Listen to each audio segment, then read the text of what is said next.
नमस्कार, मैं सुनीता गोदारा। मेरे YouTube चैनल पर आपका स्वागत है। आज हम कक्षा 12 पुस्तक मंदाकिनी के अध्याय 1 हिंदी गद्य का विकास का अध्ययन करेंगे। तो चलिए सबसे पहले हम जानते हैं कि गद्य किसको कहते हैं। जिस शब्दार्थ युक्त भाषा का साधारण बातचीत में प्रयोग किया जाता है वही गद्य है। अगर मैं आपको इसे अपने शब्दों में बताऊं तो किसी विषय को, किसी घटना, किसी समस्या या किसी के व्यक्तित्व को लेकर किसी लेखक के मन में जो विचार आते हैं, जब वह अपने विचारों को सरल स्पष्ट भाषा में जब प्रयुक्त कर देता है तो उसे हम गद्य कहते हैं। अब सबसे पहले हम जानते हैं गद्य का स्वरूप। तो गद्य का स्वरूप जानने के लिए हमें प्राचीन काल में जाना पड़ेगा, यानी संस्कृत भाषा की तरफ, क्योंकि संस्कृत भाषा से ही हिंदी भाषा विकसित हुई है। तो सबसे पहले हम जानते हैं कि संस्कृत साहित्य शास्त्र में गद्य को क्या कहा जाता था। तो संस्कृत साहित्य में गद्य को कहा जाता था काव्य, गद्य काव्य। संस्कृत साहित्य के जो प्रमुख आचार्य हैं वो हैं भामह, दंडी, वामन और विश्वनाथ। भामह ने गद्य को प्राकृत, अनाकूल, श्रव्य पदार्थ पदवृत्ति कहा है और दंडी ने अपाद, गण, मात्रा रहित गद्य कहा है, यानी जिसमें पद नहीं है, जिसमें गण नहीं है और जो मात्रा रहित है वो ही गद्य है। अब वामन ने गद्य को गद्य कविना निकष वदंती कहा है। इसका अर्थ क्या है? गद्य का अर्थ है गद्य, कविनाम का अर्थ है कवियों, और वदंती का अर्थ है कहना, और निकष का अर्थ है कसौटी। यानी इसका अर्थ क्या हुआ? गद्य कवियों की कसौटी है। साहित्य दर्पण में विश्वनाथ ने गद्य की कोई परिभाषा नहीं दी है। उन्होंने सिर्फ गद्य को काव्य कहकर पुकारा है और उसके 4 भेद बताए हैं। गद्य के 4 भेद कौन से बताए हैं विश्वनाथ ने? मुक्तक, वृत्तगंधी, उत्कली, काप्राय और चूर्णक। मुक्तक का अर्थ क्या है? जो रचना छंदों आदि से मुक्त है और जो समास से रहित है उसको क्या कहेंगे? मुक्तक गद्य काव्य। दूसरा है वृत्तगंधी। वृत्तगंधी किसे कहते हैं? जिसमें छंद की गंध आती है, अर्थात उसके जो वाक्य हैं, चाहे वाक्य के अंश हैं, उसमें छंद के गण, मात्रा आदि का विधान रखा गया हो, इनका नियम रखा गया हो, वो कहलाता है वृत्तगंधी गद्य काव्य। उसके बाद आता है उत्कली का प्राय।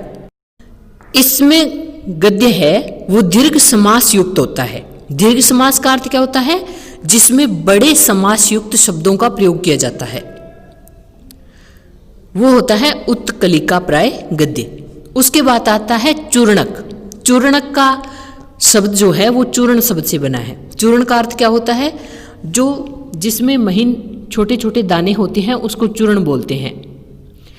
तो जिस गद्य रचना में छोटे छोटे समासों का प्रयोग किया गया है वो चूर्णक रचना है, और जिस गद्य में बड़े बड़े दीर्घ समासों का प्रयोग किया गया है वो उत्कली का प्राय कहलाता है। अब यही भेद जो हैं, 4 भेद हैं, इसमें मुक्तक को छोड़ दे तो वामन ने भी 3 भेद बताए हैं, वृत्तगंधी, उत्कली का प्राय और चूर्णक। तो ये हो गए संस्कृत में गद्य के भेद। अब बात करते हैं कि हिंदी में गद्य की शुरुआत है वो पहले से ही हो चुकी थी, लेकिन इतनी विकसित नहीं थी। गद्य को हम 2 प्रकार से समझ सकते हैं, एक तो प्रयोग के आधार पर, दूसरी रचना के आधार पर।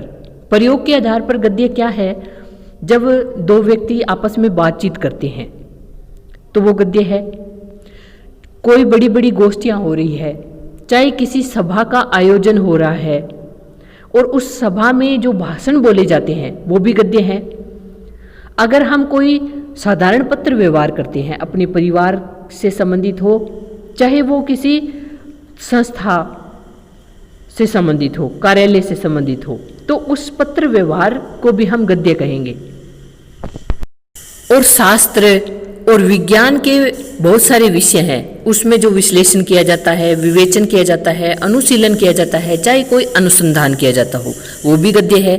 और बड़े बड़े धर्माचार्यों के उपदेश, जो कथा वचन हम सुनते हैं, यहाँ से लेकर के अगर कोई चबूतरे पर बैठ करके कोई गपशप भी करता है तो वो भी गद्य है।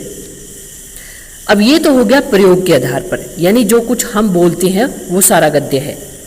उसके बाद आता है रचना के आधार पर गद्य, यानी जो भी भाव, जो भी विचार हमारे मन में आते हैं, किसी समस्या पर हो, चाहे किसी व्यक्ति विशेष से संबंधित हो, उनको जब हम भाषा के द्वारा सरल स्पष्ट शब्दों में लिख देते हैं तो वो होता है रचना के आधार पर गद्य का भेद। अब हम इसके विषय में जानते हैं कि गद्य का विकास है वो कहाँ से शुरू हुआ। ये नहीं है कि एकदम से गद्य लिखा गया था, इसका विकास है वो बहुत वर्षों से चला आ रहा है। सबसे पहले अगर हम बात करें तो राजा राम मोहन राय ने ब्रह्म समाज की स्थापना की थी। तो इन्होंने जो वेदांत सूत्र थे जो संस्कृत में लिखे गए थे, सबसे पहले इन्होंने हिंदी गद्य में इनका अनुवाद कराया था।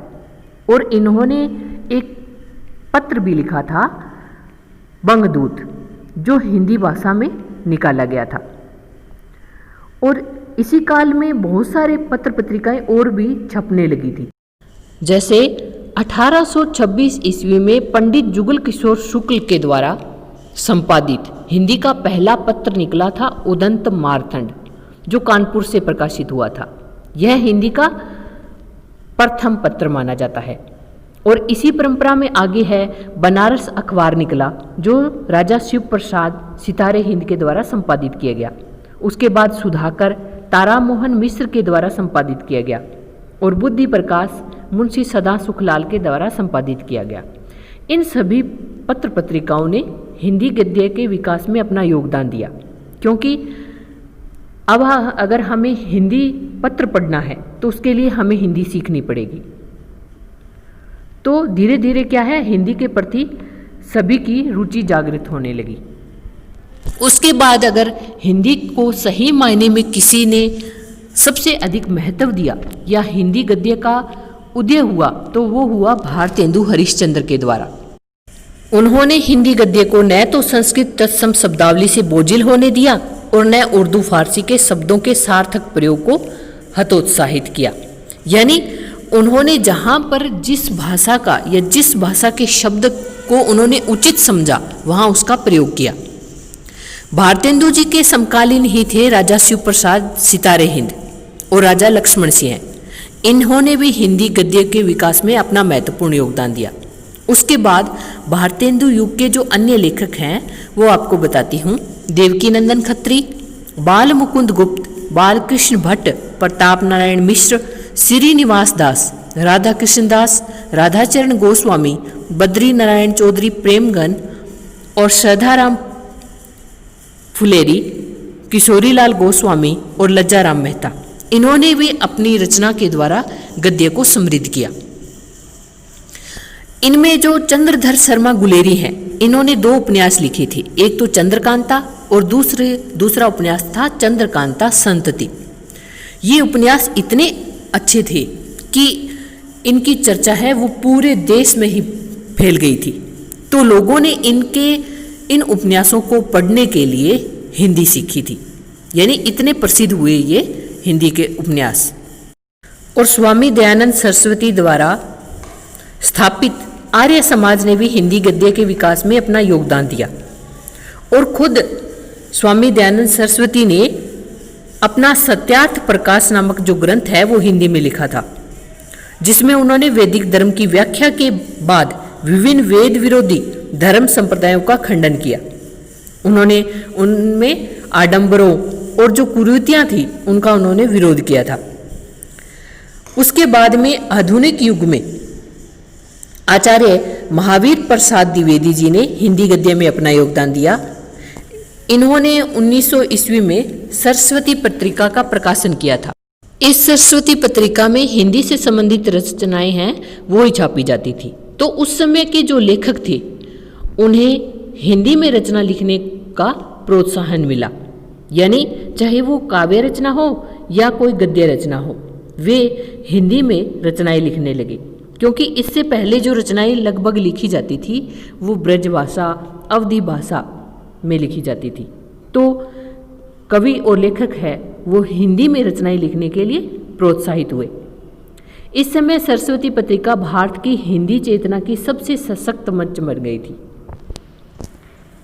हिंदी गद्य का प्रौढ़तम रूप महावीर प्रसाद द्विवेदी और उनके प्रवर्ती लेखकों की रचनाओं में मिलता है। आचार्य रामचंद्र शुक्ल के निबंधों में जहां विवेचन शैली की गंभीरता का सर्वोत्कृष्ट रूप दिखाई देता है, वहीं जयशंकर प्रसाद, प्रेमचंद, आचार्य हजारी प्रसाद द्विवेदी और महादेवी वर्मा आदि की शैली में गद्य की सरसता, चित्रात्मकता और कलात्मकता के श्रेष्ठ उदाहरण हैं। यानी जब भी उस रचना को हम पढ़ेंगे तो उसमें हमें उससे संबंधित चित्र है वो हमारे मनस्थल पर बन जाते हैं। अब द्विवेदी युग की जो गद्य विद्याएं हैं उनके बारे में हम जानते हैं। सबसे पहली गद्य विद्या है कहानी। कहानी द्विवेदी युग की सबसे सशक्त गद्य विद्या है, जिसका विकास बहुत तीव्रता से हुआ। इसकी परंपरा है वो तो बहुत प्राचीन है। भारतीय साहित्य में तो इसका प्राचीनतम रूप ऋग्वेद में बताया गया है, क्योंकि ऋग्वेद से में भी कहानियां हैं, उसका प्राचीन रूप है वो मिलता है। इसका स्वरूप निरंतर बदलता रहा है। कहानी में जीवन की किसी एक घटना का चित्र होता है, यानी कोई व्यक्ति है उसके जीवन की एक घटना को कहानी के रूप में लिखा जाता है, तो वो होती है कहानी। और मानव चरित्र के किसी एक बिंदु को प्रकाशित करना कहानी का लक्ष्य होता है। यानी एक मनुष्य के जीवन में तो घटनाएं तो बहुत सारी आती हैं, लेकिन उस घटना में से किसी एक घटना का वर्णन करना ही क्या है, कहानी है। जैसे ममता हो गई, ईदगाह हो गई। ईदगाह में हामिद है वो मेले में जाता है, तो उस समय की जो घटना हामिद के इर्द गिर्द घटती है उसी का वर्णन उसमें किया गया है।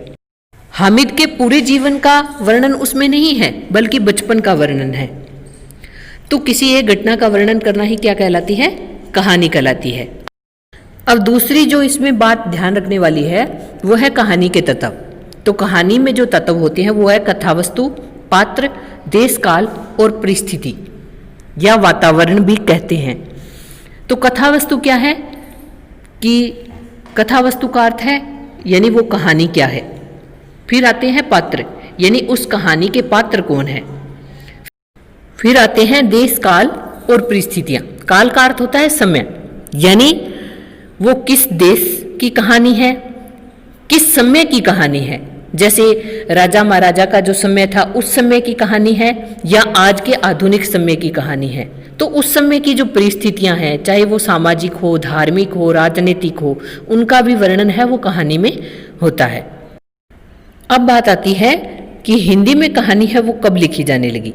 तो 1901 में हिंदी में कहानी का प्रारंभ हुआ। अब इसके पहले काल को कहेंगे उद्भव काल, जो 1901 से 1915 में है। अब जो 1901 में जो कहानी लिखी गई थी उसमें पूरे तत्व नहीं थे, यानी उद्भव होते होते जन्म लेते लेते 15 वर्ष लग गए, 1901 से 1915 तक। और 1915 में कहानी जो चंद्रधर शर्मा गुलेरी द्वारा लिखी गई थी उसने कहा था, उस कहानी में समस्त तत्व थे और वो सही मायने में एक कहानी थी। उसके बाद आता है हिंदी का कहानी का विकास काल, जो है 1916 से 1935। इसमें हिंदी है वो विकसित हुई। उसके बाद आता है उत्कृष्ट काल, ये काल है 1936 से 1950 तक, यानी इस समय है वो उत्कृष्ट कोटि की कहानियां है वो लिखी जाने लगी।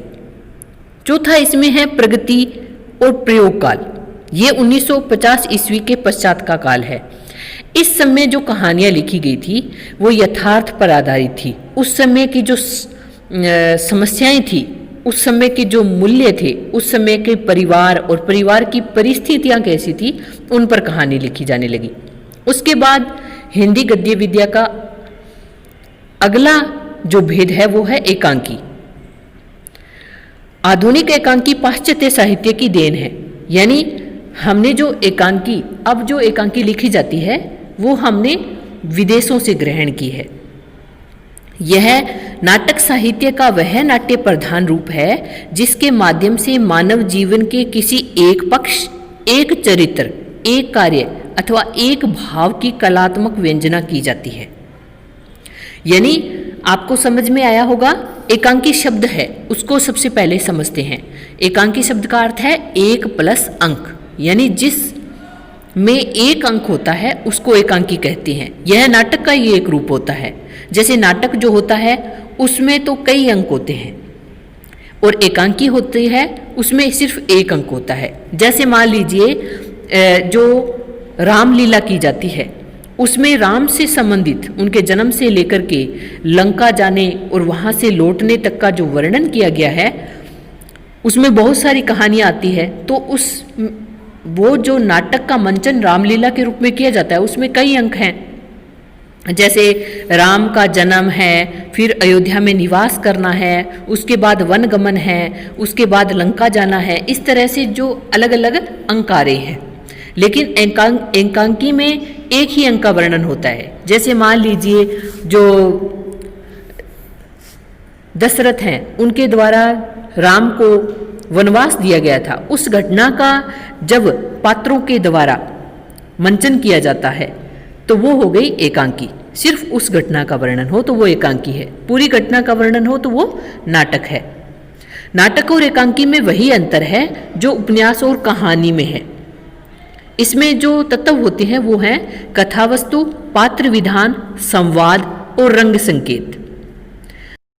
एकांकी में स्थान, काल तथा कार्य में संकलन का निर्वाह आवश्यक माना जाता है। यानी रंग संकेत ये हो गया, काल, स्थान, ये सब क्या हो गया, जिस समय के काल की कहानी है। जैसे राम के समय की कहानी है तो राजा जैसा राम को दिखाना। उसके बाद राज दरबार है जिसमें दशरथ है वो राम को वन जाने के लिए कहते हैं, तब तो उनकी जो वेशभूषा होती है, रंग संकेत जो होते हैं वो राजा के जैसे होते हैं, राजकुमार के जैसे वेशभूषा उनकी पहनी होती है। लेकिन जब उन्हें वनवास दे दिया जाता है तो फिर जंगल है वो दिखाए जाएंगे और उसमें उनकी वेशभूषा है वो एक साधु के रूप में दिखाई जाएगी। तो ये सब क्या है, रंग संकेत है, उस समय के काल, उस समय के स्थान को दिखाना। मानव की असंख्य अभिरुचियों के अनुसार एकांकी के विषय भी असंख्य होते हैं। हिंदी एकांकी का वास्तविक प्रारंभ है वो 1930 से माना जाता है। और वो कब हुआ, जब जयशंकर प्रसाद ने एक घूंट 1929 को हिंदी की पहली एकांकी लिखी थी, उससे इसकी शुरुआत मानी जाती है।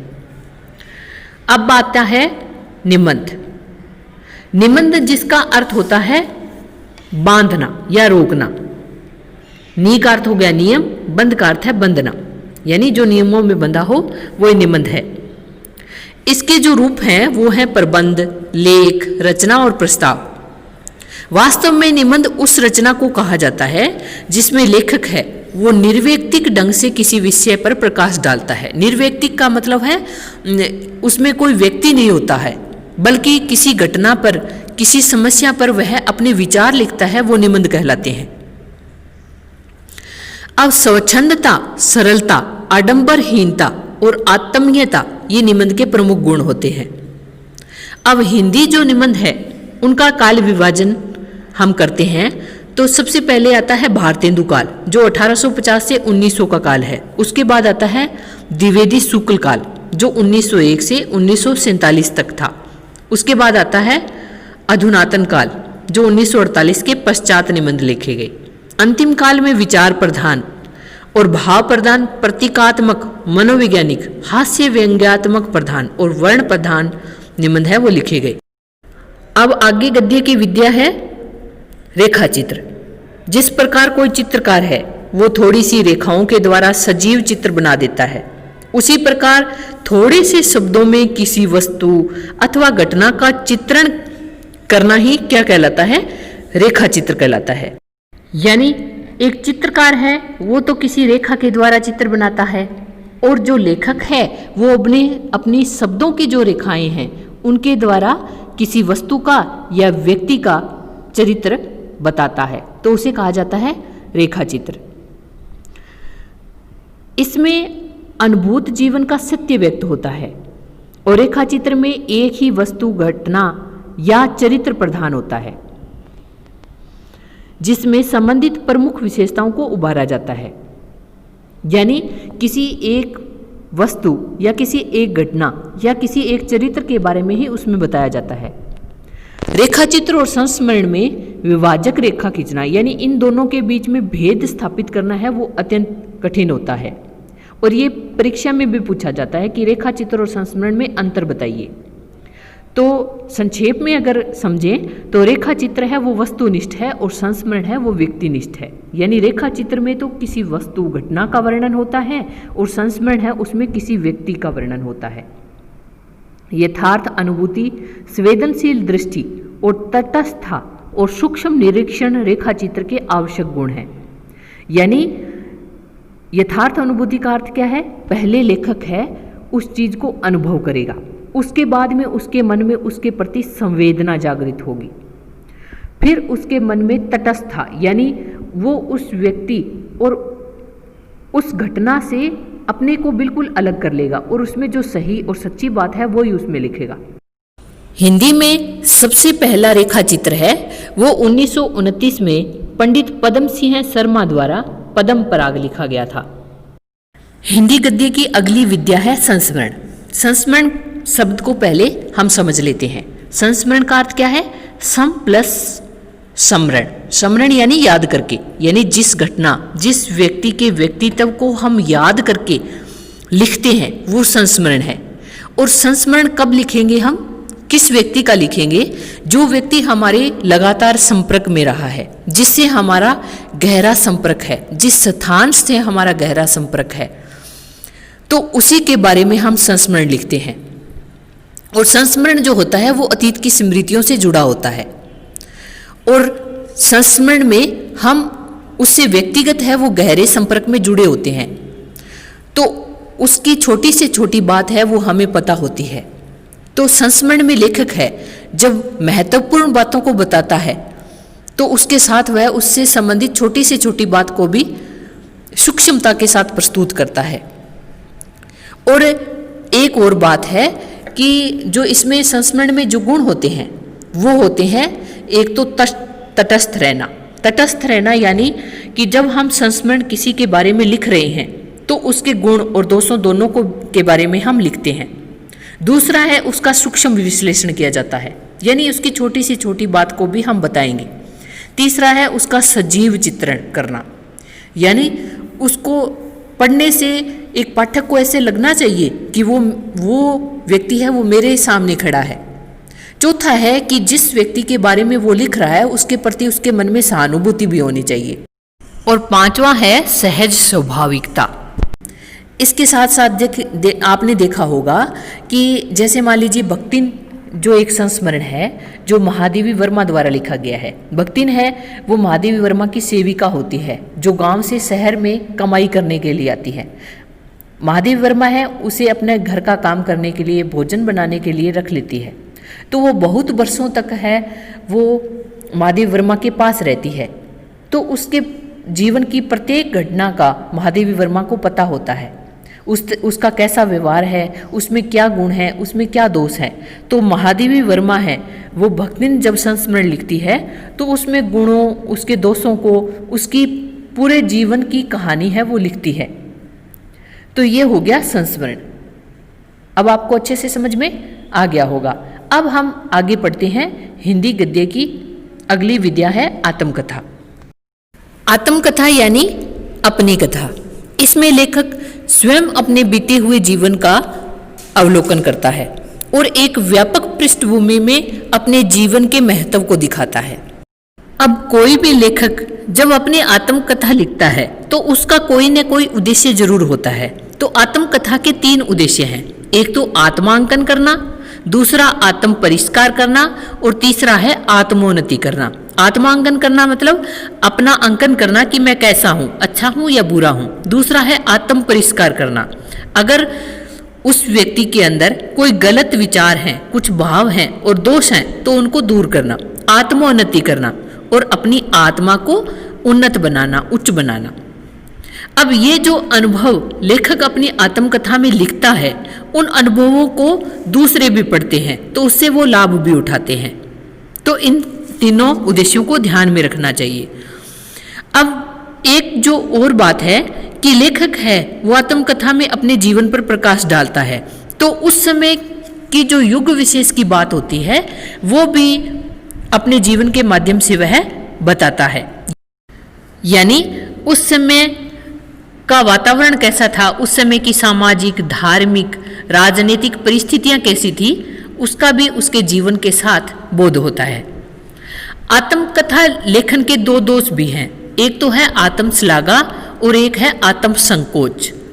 आत्मश्लाघा का अर्थ क्या है कि अपनी बड़ाई करना, यानी जब लेखक है अगर वो अपनी आत्मकथा लिख रहा है और उसमें अपने व्यक्तित्व, अपने गुणों को बढ़ा चढ़ाकर लिख रहा है, तो वो उसकी आत्मश्लाघा हो गई।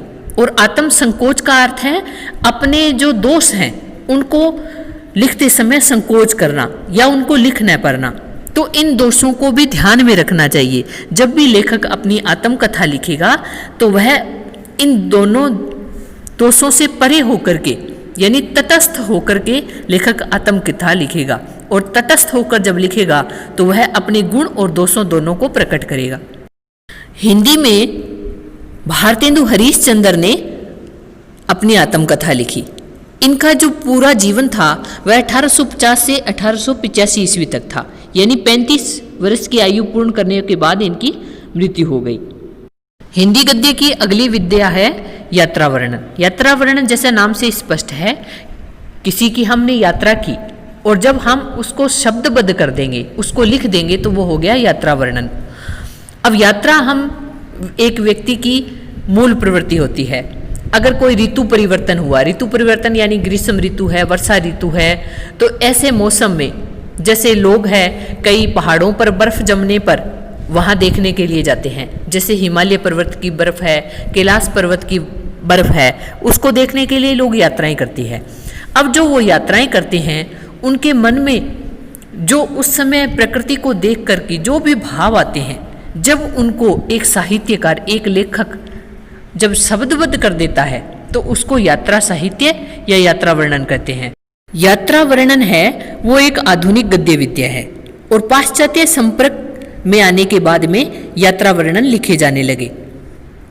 इसमें लेखक उन्हीं क्षणों का वर्णन करता है जिनको वह अनुभूत सत्य के रूप में ग्रहण करता है और वह अपने वर्णन में संवेदनशील होकर भी निरपेक्ष रहता है, यानी जैसा वो देखता है, जैसा अनुभूत करता है, उसी को वह लिखता है। और यात्रा वर्णन है वो संस्मरणात्मक साहित्य होता है, क्योंकि जब कोई लेखक है वो यात्रा करके आएगा तो फिर उसको वह स्मरण करके, उसको याद करके लिखता है। हिंदी में भारतेंदु युग से इसका प्रारंभ हुआ। अगली गद्य विद्या है रिपोर्टाज। रिपोर्टाज शब्द मूलतः फ्रेंच भाषा का शब्द है और दूसरे महायुद्ध के दौरान इसका सर्वप्रथम प्रयोग हुआ। रिपोर्टाज कहते किसको हैं? किसी घटना का उसके वास्तविक रूप में प्रस्तुत कर देना रिपोर्ट कहलाता है। यानी टीवी में किसी घटना को दिखाया जाता है तो वो हो गई रिपोर्ट, लेकिन उसी घटना को साहित्यिक सरसता और कलात्मकता के साथ प्रस्तुत करना रिपोर्टाज कहलाता है। यह रोचक पत्रकारिता का अंग है। समाचार पत्रों के लिए लिखी गई रिपोर्ट की तरह यह भी तथ्यपरक, तात्कालिक और वस्तुनिष्ठ साहित्य विद्या है। तथ्यपरक यानी जो घटना हमारे सामने घटी है और जिसके हमारे पास सबूत हैं। तात्कालिक यानी जो घटना अभी अभी घटी है। और वस्तुनिष्ठ होना, यह आंसू कविता की भांति तुरंत बिना किसी पूर्व तैयारी के लिखा जाता है। यानी जिस तरह से कोई छोटी सी कविता हमारे मन में आई उसको लिख दिया, ठीक उसी तरह से जब हमने कोई घटना देखी और उस घटना को देख करके हम उसे लिख देते हैं तो वह रिपोर्टाज है। और इसमें कल्पना के लिए कोई जगह नहीं होती है। लेखक कथ्य और तथ्य के प्रति सामूहिक प्रतिक्रिया को शब्दबद्ध कर देता है। यानी जो कथा होती है और जो तथ्य, जो सबूत हमारे सामने होते हैं उसी पर वो प्रतिक्रिया देता है। इसके जो मुख्य गुण हैं वो है रोचकता, उत्सुकता, साहित्यिकता और कलात्मकता। हिंदी में इसका उद्भव दूसरे महायुद्ध, आजाद हिंद सेना का निर्माण और बंगाल दुर्भिक्ष आदि कारणों से हुआ। हिंदी की अगली गद्य विद्या है साक्षात्कार। साक्षात्कार में क्या होता है? साक्षात किसी से प्रश्न पूछना। यानी लेखक है वो किसी व्यक्ति से कुछ प्रश्न पूछकर उनके उत्तर पाता है और उन्हें लिखित रूप में प्रकाशित करता है। साक्षात्कार लेने वाला साक्षात्कार देने वाले की परिस्थिति, उसकी भाव भंगिमा तथा व्यवहार से कुछ उपयोगी निष्कर्ष निकालता है। जैसे आज के समय में हम इंग्लिश में इसे इंटरव्यू कहते हैं, और आपने देखा होगा टीवी चैनल पर भी कई बार क्या है, किसी विशेष हस्ती को, किसी विशेष प्रसिद्ध व्यक्ति को बुलाया जाता है और उससे कुछ सवाल पूछे जाते हैं, उसके जीवन के बारे में, उसके समाज के बारे में जो वो कार्य कर रहा है, तो उनको पूछा जाता है और फिर उस साक्षात्कार को किसी पत्र के, समाचार पत्र के माध्यम से या किसी लेखन के माध्यम से उसको छाप दिया जाता है, तो वो कहलाता है साक्षात्कार। अब इसमें जो निष्कर्ष निकलते हैं वो ऐसे होने चाहिए जिनसे साक्षात्कार देने वाले के स्वभाव की किसी विशेषता का पता चलता हो और जिन्हें वह स्वीकार भी करता हो। हिंदी में एक साहित्यिक विद्या के रूप में साक्षात्कार का आरंभ है 1952 में डॉक्टर पद्म सिंह शर्मा कमलेश के द्वारा किया गया था। अगली विद्या है हास्य व्यंग्य। सामाजिक राजनीतिक जीवन के प्रत्येक अंग की बुराइयों को अपने व्यंग्य एवं हास्य का लक्ष्य बनाना लेखक का उद्देश्य रहता है। लेखक समसामयिक सामाजिक जीवन में व्याप्त भ्रष्टाचार, आडंबर, अवसरवादिता, अंधविश्वास इत्यादि जो दुष्प्रवृत्तियां हैं, जो बुराइयां हैं, उन पर प्रहार करते हुए उन्हें हास्य और व्यंग्य के रूप में अभिव्यक्त करता है। यानी वो देखने में हंसी मजाक से युक्त लगता है उसको पढ़ेंगे तो, लेकिन उसके माध्यम से लेखक है वो बुराई की ओर अपना ध्यान है वो आकर्षित करना चाहता है और उस बुराई पर व्यंग्य करना चाहता है। अब इसको उदाहरण के माध्यम से स्पष्ट करती हूँ। हरिशंकर परसाई की एक रचना है भोलाराम का जीव, जिसमें भोलाराम है वो मर जाता है, लेकिन उसकी जो आत्मा है वो उसी भोलाराम के ऑफिस में उसकी फाइल में अटकी रहती है, वो वहाँ से जाती नहीं है। इसके पीछे का कारण क्या था कि भोलाराम को पेंशन नहीं मिलती है और वो पेंशन के लिए चक्कर भी लगाता है, लेकिन अफसर हैं वो चाहते हैं कि भोलाराम उनको रिश्वत दे तब उनकी पेंशन वो शुरू करे। इसीलिए जब इसी बात पर जब भोलाराम है वो चिंता में रहता है तो वो एक दिन मर जाता है, लेकिन उसकी आत्मा है वो उन्हीं फाइलों में छुपी रहती है। तो उसको यम और जो नारद है वो सभी उसकी आत्मा को ढूंढते फिरते हैं, वो कहीं नहीं मिलती है, आखिर में वो फाइल में मिलती है। तो इसके माध्यम से एक सामाजिक बुराई जो भ्रष्टाचार है उसको लेखक बताना चाहता है। अब हास्य व्यंग्य के साथ जब किसी समस्या को दिखाया जाता है तो जब एक पाठक उसको पढ़ता है तो उसको मनोरंजन भी मिलता है, तो और साथ ही साथ उस सामाजिक बुराई के बारे में भी वह समझ पाता है। तो आधुनिक हिंदी के सफल व्यंग्य लेखकों में हरिशंकर परसाई का स्थान सर्वोपरि है। अगली विधा है छंद बंधन रहित और इतिवृत्तहीन। ऐसी भावपूर्ण और कल्पना प्रधान रचना को गद्य काव्य कहते हैं, यानी जिसमें छंदों का कोई बंधन नहीं होता है और जो जिसमें इतिवृत्तांत यानी कोई समापन भी नहीं होता है। ऐसी कल्पना प्रधान और भावपूर्ण रचना को गद्य काव्य कहते हैं, जिसमें बुद्धि तत्व को विशेष महत्व नहीं दिया जाता है। गद्य काव्य आधुनिक युग की एक महत्वपूर्ण और पुष्ट विद्या है। इसमें एक ही केंद्रीय भाव की प्रधानता रहती है। गद्य काव्य का आकार छोटा होता है और यह अधिक लययुक्त, अलंकृत और सना हुआ होता है। रविंद्रनाथ ठाकुर की गीतांजलि इसका सबसे श्रेष्ठ उदाहरण है। व्यक्तिक आत्मनिष्ठता, तीव्र भावात्मकता, अंतर्निहित ध्वनि संगीत, भाव संकलन और गीति के लिए अपेक्षित भाव विकास इसकी प्रमुख विशेषता होती है। यानी इसमें गद्य के साथ साथ थोड़े गीतों का भी समावेश इसमें किया जाता है। अगली विधा है फीचर। पाश्चात्य प्रभाव से ही यह हमारी हिंदी में आई है। यह एक नई साहित्यिक विद्या है और यथा तथ्य सूचनाओं पर आधारित रचना को फीचर कहा जाता है। यानी जो घटना वास्तविक होती है उसी घटना को जब हम नाटक रूप में प्रस्तुत करते हैं तो वह फीचर कहलाता है। हिंदी में इसे रूपक भी कहा जाता है। इसमें रूपक की भांति ही दो कथाएं साथ साथ चलती हैं। जिस प्रकार रूपक कथा में प्रस्तुत कथा के अतिरिक्त एक और भी कथा होती है, ठीक उसी प्रकार फीचर में भी एक स्थान के वर्णन के साथ एक अतिरिक्त कथा भी प्रस्तुत की जाती है। यानी दो कथाएं होती है। इसमें लेखक का उद्देश्य केवल स्थान का परिचय देना मात्र नहीं होता है, उसके माध्यम से उस स्थान के व्यक्तित्व को समग्र रूप से उद्घाटित करता है। रूपक कथा काव्य की भांति फीचर भी पाठक को एक साथ दो रूपों में प्रभावित करता है, यानी इसमें किसी वास्तविकता को नाटक रूप में प्रस्तुत किया जाता है, और जब इसे प्रस्तुत किया जाता है तो किसी सामाजिक बुराई, किसी सामाजिक घटना को दिखाना ही इसका उद्देश्य होता है। तो आशा करती हूँ ये पाठ आपको अच्छे से समझ में आ गया होगा। अगर अच्छे से समझ में आ गया तो मेरे चैनल को सब्सक्राइब करें, लाइक करें और शेयर करना ना भूलें। Thank you.